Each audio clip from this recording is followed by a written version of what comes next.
चैत्र नवरात्र आज 9 अप्रैल से शुरू हो गए हैं और इनका समापन 17 अप्रैल रामनवमी के दिन पर होगा और इस बार पूरे 9 दिन के नवरात्र हैं। नवरात्र में मां दुर्गा के नव स्वरूपों की आराधना और उपासना की जाती है। तो चैत्र नवरात्र के साथ ही नव संवत्सर की शुरुआत भी हो गई है।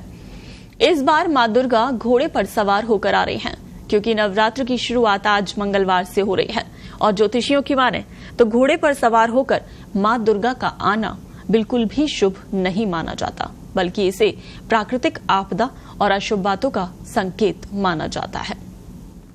हिंदू पंचांग के अनुसार चैत्र माह के शुक्ल पक्ष की प्रतिपदा तिथि से यानी आज से चैत्र नवरात्र की शुरुआत हो गई है। घट स्थापना का मुहूर्त जो कि सुबह 6:11 से शुरू हुआ है और 10:23 तक घट स्थापना का मुहूर्त है।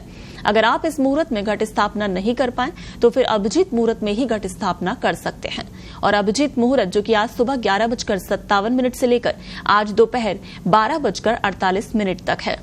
साथ ही मां दुर्गा की उपासना के लिए कुछ शुभ योग भी बनने जा रहे हैं, जिसमें सर्वार्थ सिद्धि योग और अमृत सिद्धि योग का निर्माण हो रहा है।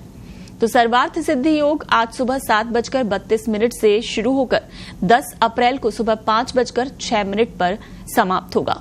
वहीं इधर अमृत सिद्धि योग की बात करें तो वो भी आज सुबह 7:32 से शुरू होकर 10 अप्रैल को सुबह 5:06 पर इस शुभ योग का समापन होगा। अब घट स्थापना जो की जाती है उसे आपको बता दें, पहले दिन शुभ मुहूर्त के हिसाब से स्थापित किया जाता है मिट्टी के घड़े को। घट को घर के ईशान कोण में स्थापित करना चाहिए। घट में पहले थोड़ी सी मिट्टी डाली जाए, फिर जौ डालें और फिर इसका पूजन करें। और जहां घट स्थापित करना है उस स्थान को साफ करके वहां एक बार गंगाजल छिड़क कर उस जगह को शुद्ध करें और उसके बाद चौकी पर लाल कपड़ा बिछाएं। फिर मां दुर्गा की तस्वीर स्थापित करें। अब एक तांबे के कलश में जल भरें और उसके ऊपरी भाग पर लाल मौली बांधें और इस कलश में सिक्का, अक्षत, सुपारी, लौंग का जोड़ा, दूर्वा घास डालें। अब कलश के ऊपर आम के पत्ते रखें और उसे नारियल को लाल कपड़े से लपेट कर रखें। कलश के आसपास फल, मिठाई, प्रसाद रखें। फिर कलश स्थापना पूरी करने के बाद मां की पूजा करें। चैत्र नवरात्रि में अपने घर में सात्विकता बनाए रखें। दोनों वेला देवी की पूजा उपासना करें। अगर उपवास रखें तो केवल जल और फल ग्रहण करें। घर में लहसुन, प्याज, मांस, मछली का सेवन वर्जित है।